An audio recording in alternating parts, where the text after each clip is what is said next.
तो दोस्तों जिम्बाब्वे के खिलाफ खेले गए दूसरे ही टी20 मुकाबले में भारतीय बल्लेबाजों ने मचाई तबाही। जहां टीम इंडिया के ओपनर बल्लेबाज अभिषेक शर्मा ने मैदान पर आते ही विकराल रवैया अपनाते हुए जिम्बाब्वे के गेंदबाजों के परखच्चे उड़ाकर रख दिए और तूफानी अंदाज में बल्लेबाजी करते हुए चौके छक्कों की बारिश करते हुए मात्र 46 गेंदों में ही जड़ दिया तूफानी शतक। तो वही दोस्तों अंतिम के ओवरों में ऋतुराज गायकवाड़ और रिंकू सिंह ने खेली आतीसी पारी, जहाँ दोनों बल्लेबाजों ने चौके छक्कों की पारी करते हुए टीम इंडिया को 200 रनों के पार पहुंचाया और हरारे में टीम इंडिया ने सबसे बड़ा स्कोर खड़ा किया। नमस्कार दोस्तों, स्वागत है आपके अपने खूबसूरत से क्रिकेट चैनल क्रिक अबोबो में। दोस्तों इस वीडियो में हम आपको भारत और जिम्बाब्वे के बीच हरारे में खेले गए दूसरे टी20 मुकाबले की पूरी रोमांचक हाईलाइट आपके सामने दिखाने वाले हैं। लेकिन वीडियो में आगे बढ़ने से पहले अगर आप भी अभिषेक शर्मा की बल्लेबाजी पसंद आई हो तो वीडियो को एक लाइक और चैनल को सब्सक्राइब करना बिल्कुल भी ना भूलिए। तो दोस्तों दूसरे टी20 मुकाबले में टीम इंडिया ने टॉस जीता और पहले बल्लेबाजी करने का फैसला किया, जहाँ पर टीम इंडिया के लिए पारी का आगाज करने के लिए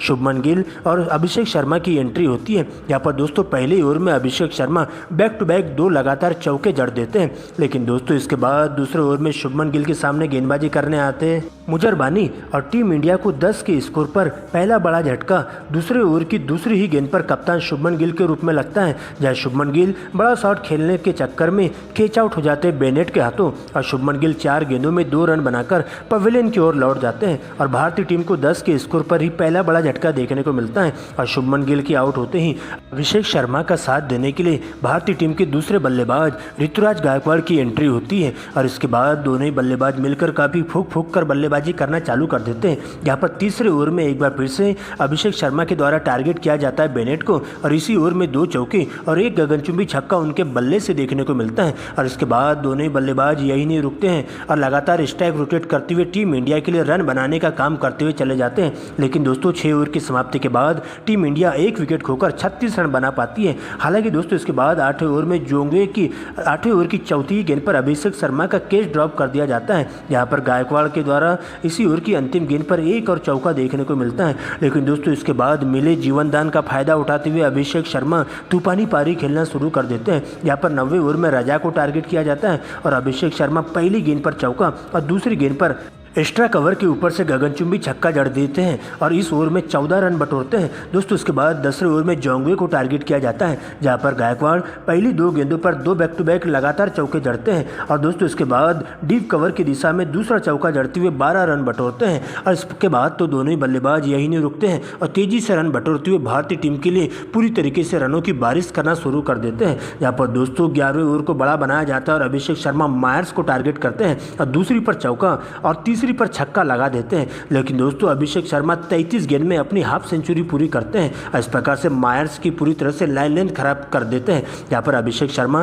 33 गेंदों में 51 रन बना लेते हैं। इस प्रकार से उनके द्वारा टी20 में पहला अर्धशतक पूरा किया जाता है। लेकिन दोस्तों अभिषेक शर्मा का बल्ला यही नहीं रुकता है और इसी ओवर की चौथी गेंद पर फिर से चौका लगाया जाता है और 5वीं गेंद पर एक्स्ट्रा कवर के ऊपर से एक और छक्का, जबकि अंतिम गेंद पर भी चौके के साथ इस ओवर की समाप्ति की जाती है और 11वें ओवर में कुल मिलाकर 28 रन बटोरे जाते हैं और देखते देखते टीम इंडिया का स्कोर 100 रनों के पार पहुंच जाता है। दोस्तों इसके बाद 12वें ओवर में मसाकादा आता है, जहां पर साझेदारी 66 गेंदों में 100 रनों की पूरी हो जाती है। इसके बाद 13वें ओवर में फिर से सिकंदर रजा को टारगेट किया जाता है और पहली गेंद पर लॉन्ग ऑन के ऊपर से अभिषेक शर्मा छक्का जड़ देते हैं और दूसरी गेंद पर फिर से एक और चौका उनके बल्ले से देखने को मिलता है। जबकि दोस्तों चौथी गेंद पर गायकवाड़ स्विप शॉट खेलते हुए एक चौका लगाते हैं और अंतिम गेंद पर अभिषेक शर्मा इसी ओवर में आउट करार दे दिए जाते हैं, जहां पर दोस्तों 82 के स्कोर पर खेलते हुए रहते हैं। लेकिन डीआरएस लेने पर उन्हें नॉट आउट करार दिया जाता है और इस प्रकार से जीवनदान मिल का फायदा उठाते हुए इसी ओवर में 16 रन बटोरते हैं। दोस्तों इसके बाद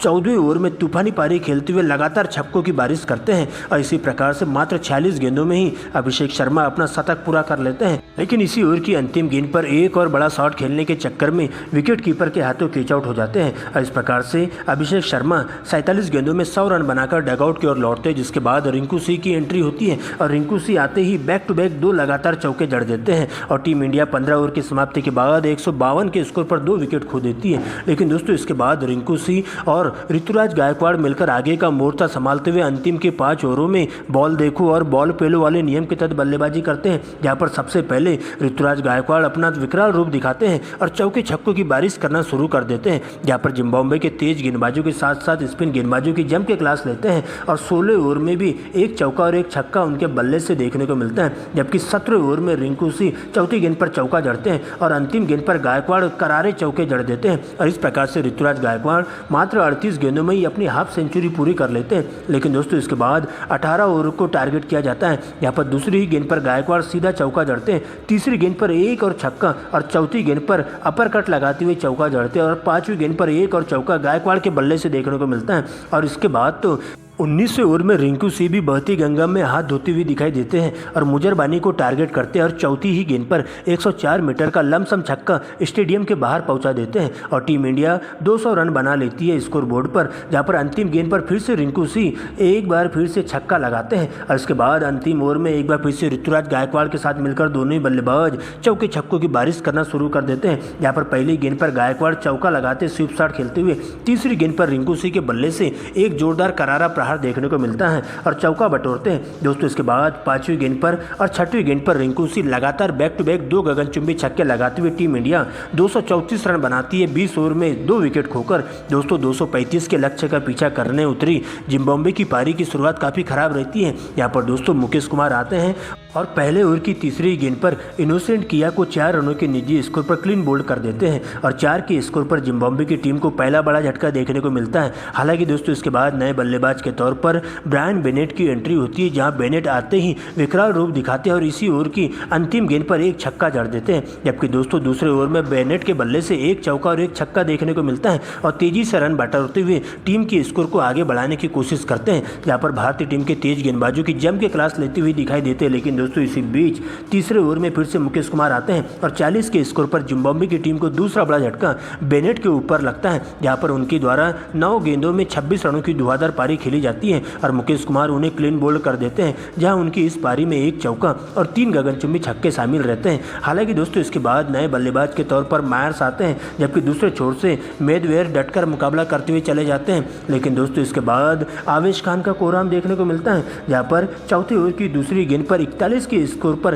तीसरा बड़ा झटका जिम्बाब्वे की टीम को लगता है, जहां आवेश खान आते हैं और मायर्स को बिना खाता खोले हुए डगआउट की ओर भिजवा देते हैं, जहां रिंकू सिंह बेहतरीन कैच के माध्यम से उनकी पारी का अंत करते हैं। दोस्तों इसके बाद कप्तान सिकंदर रजा की एंट्री होती है, जहां सिकंदर रजा आते हैं और पहली गेंद पर स्वीप शॉट खेलते हुए एक चौका बटोरते हैं। लेकिन दोस्तों इसी ओवर में आवेश खान उनकी इस पारी को अंत कर देते हैं। यहाँ पर दोस्तों बड़ा शॉट खेलने के चक्कर में एक बाउंसर गेंद पटकी जाती है, जहाँ पर दोस्तों सिकंदर रजा ठीक से नियंत्रण नहीं कर पाते हैं और गेंद उनके बल्ले को लगते हुए सीधा विकेट कीपर ध्रुव जुरेल के दस्तानों में चली जाती है और कप्तान सिकंदर रजा एक चौके की मदद से 4 रन बनाकर जुरेल के हाथों कैच आउट होकर डगआउट की ओर लौट जाते हैं और देखते ही देखते जिम्बाब्वे के 4 विकेट 46 के स्कोर पर खो जाते हैं। इस प्रकार से दोस्तों 4 ओवर की समाप्ति पर जिम्बाब्वे का स्कोर 46 रनों पर रुका हुआ रहता है। दोस्तों कप्तान सिकंदर रजा के आउट होते ही अब आगे का मोर्चा संभालने के लिए कैम्पबेल की एंट्री होती है, जहां पर कैम्पबेल मेदवेयर के साथ मिलकर कछुए की चाल के साथ सिंगल डबल के साथ टीम के स्कोर को आगे बढ़ाने का काम करते हैं।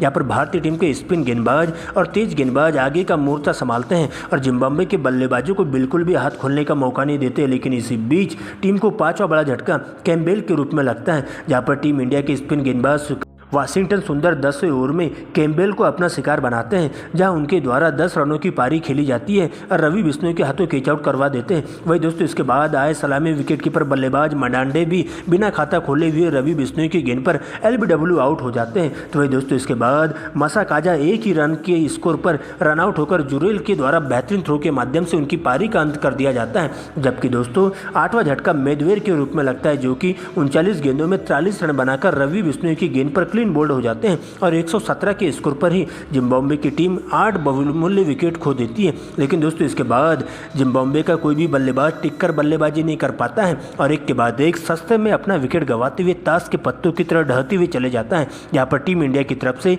तेज गेंदबाज मुकेश कुमार आते हैं और 9वां झटका देते हैं। जबकि दोस्तों अंतिम विकेट के तौर पर एक बार फिर से आवेश खान की एंट्री होती है और आवेश खान अंतिम विकेट लेते हैं। इस प्रकार से जिम्बाब्वे के बल्लेबाज भारतीय टीम के तेज गेंदबाजों के सामने पूरी तरीके से धाराशायी हो जाते हैं, जहां पर टीम इंडिया की तरफ से आवेश खान और मुकेश कुमार के खाते में 3-3 विकेट जाते हैं और जिम्बाब्वे की पूरी पारी मात्र 134 रनों पर ही लुढ़क जाती है और पूरी की पूरी पारी 134 रनों पर ऑल आउट हो जाती है और इस प्रकार से भारतीय टीम की तरफ से इस रोमांचक दूसरे टी20 मुकाबले को एक तरफा बनाया जाता है और टीम इंडिया इस मुकाबले में 100 रनों से ऐतिहासिक जीत दर्ज कर लेती है, जहां पर टीम इंडिया की तरफ से अभिषेक शर्मा के द्वारा तूफानी शत की पारी खेली जाती है जिन्हें मैन ऑफ द मैच मिलता है। जबकि दोस्तों गेंदबाजों में तेज गेंदबाज आवेश खान और मुकेश कुमार के खाते में 3-3 विकेट जाते हैं और इस प्रकार से दूसरे टी20 मुकाबले में जिम्बाब्वे की टीम 134 रनों पर ऑल आउट हो जाती है और 1-1 की बराबरी हो जाती है।